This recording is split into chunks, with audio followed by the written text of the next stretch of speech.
What happens when the person who saves lives forgets how to save her own? You've seen her before the nurse with tired eyes but a steady smile, the one who always says, "I'm fine." But tonight, under the flickering lights of a Madrid hospital, that smile finally fades. This isn't a story about medicine. It's about what happens after the saving stops when the healer becomes the one who needs healing. Sophia had everything people called purpose. A decade of night shifts, countless patients, endless gratitude. But beneath that, there was something quietly dying, her sense of self. She gave everything she had until there was nothing left to give. And when the body breaks, it's loud. But when the soul breaks, it's silent.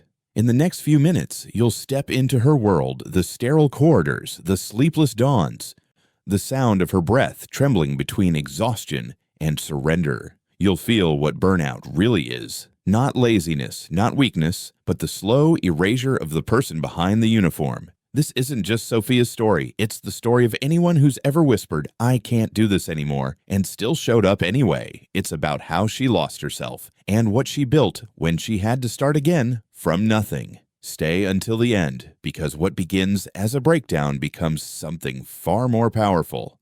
A rebirth. She thought burnout was the end. It became her beginning. Friday night, Madrid hospital, 2:13 a.m. The world outside is quiet, but inside, the fluorescent lights buzz like trapped bees. Sophia moves down the corridor, her sneakers whispering against the polished floor. The coffee in her cup has gone cold hours ago. The smell of antiseptic and sleeplessness hangs heavy in the air. Room 214 needs you. A voice calls. She nods without looking up, always nodding, always saying yes. She used to love this place, the hum of life, the rhythm of care. Now it feels like a machine that won't stop, even when the people inside it start breaking. The monitors beep in uneven rhythm like a tired heartbeat. A patient stirs. Sophia adjusts his IV, her hands steady from habit, not from strength. She murmurs, "You're okay," but the words sound hollow, meant more for herself than for him. In the reflection of the window, she sees a stranger, pale skin, dark circles, hair pulled back too tightly. The name tag reads Sofia Alvarez, but the woman in the glass feels like someone else entirely. She checks her watch, still 4 hours left in her shift. Her chest feels heavy, her pulse uneven. She forces another breath, another smile, but then the edges of her vision blur. The pen slips from her hand and clatters to the floor.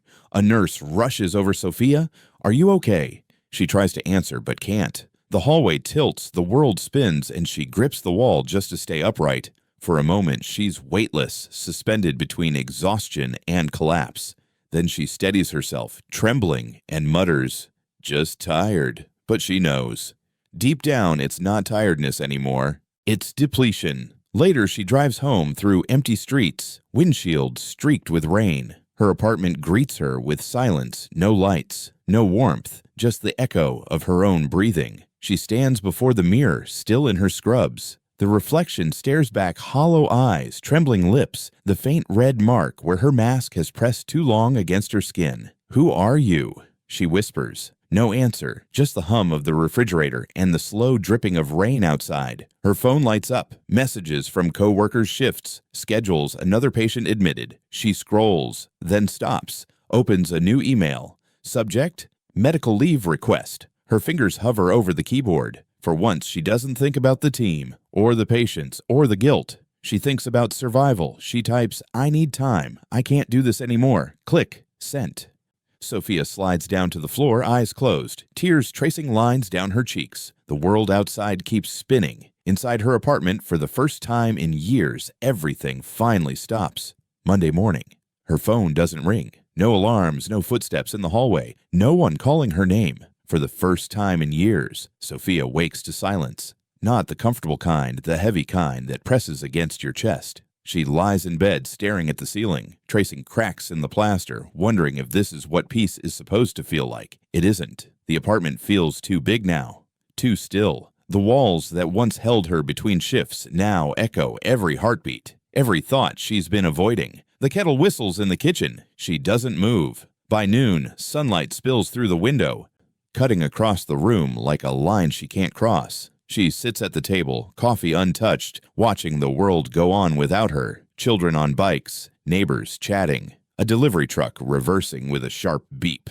They're living, she thinks. I'm paused. Her body is still wired for urgency. Every distant siren makes her flinch. Every vibration of her phone feels like a call to return. But there's no call. Not today, not tomorrow. Days blend into each other. Sleep comes in fragments. The dreams are always the same bright lights, the beeping monitor, a patient calling her name as she runs down a corridor that never ends. One afternoon, she opens her laptop. The hospital's logo greets her from an old training file. She closes it immediately. The sound of the click feels final. Later, she sits in the therapist's office, a small room with warm light and a plant that looks too alive for this space. The therapist waits, patient, silent. Sophia stares at her hands. They tremble. "I'm so tired," she finally says. Her voice is barely a whisper, but it's the first honest thing she's said in months.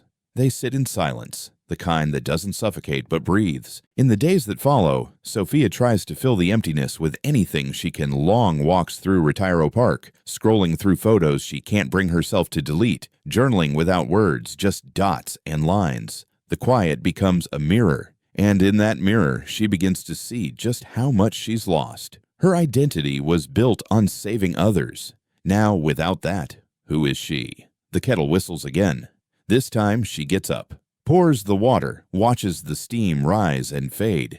It's nothing, but it's something. The notebook was supposed to be a therapy exercise, a way to process emotions. At first, it sat untouched on the kitchen table, a blank reminder of how little she had to say. But one night, when sleep refused to come, Sophia opened it. She wrote one sentence, then another. Before she knew it, the page was full.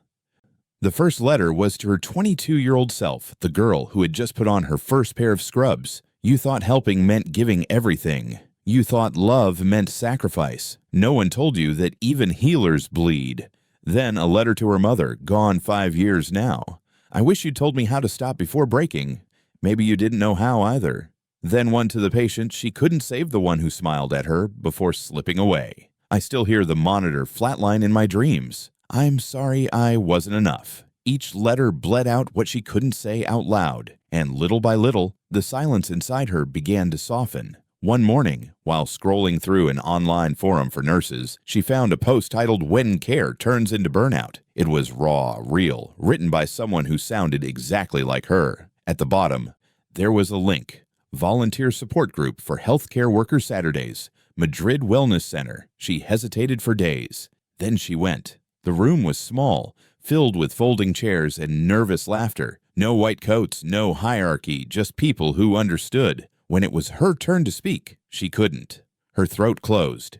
Tears came first. Someone across the circle said softly, "It's okay. You're safe here." And for the first time, she believed it. She began going every week. At first, she just listened stories of panic attacks, of breakdowns in hospital bathrooms, of people who used to feel invincible. But soon, she started talking too, sharing, laughing. In one session, a younger nurse asked her, "How did you know it was time to stop?" Sophia smiled, eyes wet. "When I realized I couldn't remember the last time I felt alive."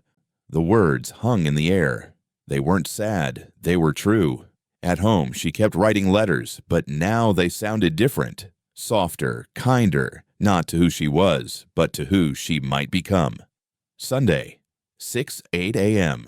Madrid is still half asleep. A thin ribbon of sunlight slips through Sophia's curtains, painting her kitchen in gold. The kettle hums quietly as she leans against the counter, barefoot, wrapped in a soft gray sweater. It's been almost a year since that night in the hospital. Her days look different now, slower, gentler. She works part-time as a wellness educator at the same hospital that once drained her dry. Only now she stands at the front of the room, speaking to nurses who remind her of who she used to be. There's no podium, no authority, just a circle of chairs, a pot of tea, and a space where people can breathe. She tells them, "You can't pour from an empty cup," and the room nods, not because it's profound, but because it's true. After the session, she stays behind to collect the mugs. A young nurse lingers near the door. "Thank you," she says softly. "I didn't know how much I needed to hear that." Sophia smiles, not the tired smile she used to wear like armor, but a real one, quiet, effortless, alive.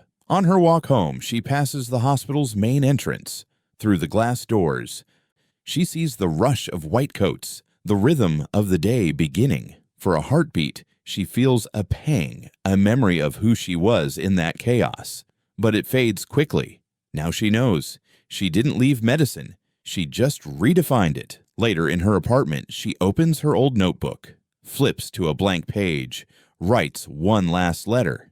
Dear Sophia, you thought burnout was the end, but maybe it was just life's way of asking you to begin again, this time without losing yourself. She closes the notebook and exhales, long and light. Outside, the city wakes laughter, traffic, the smell of bread from the cafe downstairs. She takes her coffee to the balcony, letting the morning breeze touch her face. No alarms, no rush, just a quiet kind of peace, the kind you earn when you finally remember who you are. Sometimes, rock bottom doesn't sound like an explosion. It sounds like silence, the kind that forces you to listen to yourself again. Sophia's story isn't about quitting. It's about remembering that helping others doesn't mean disappearing in the process, that rest isn't weakness, that healing sometimes begins the moment you stop running. She thought burnout was her ending, but it became her beginning, a softer one, slower, more honest. And maybe that's what rebirth really is.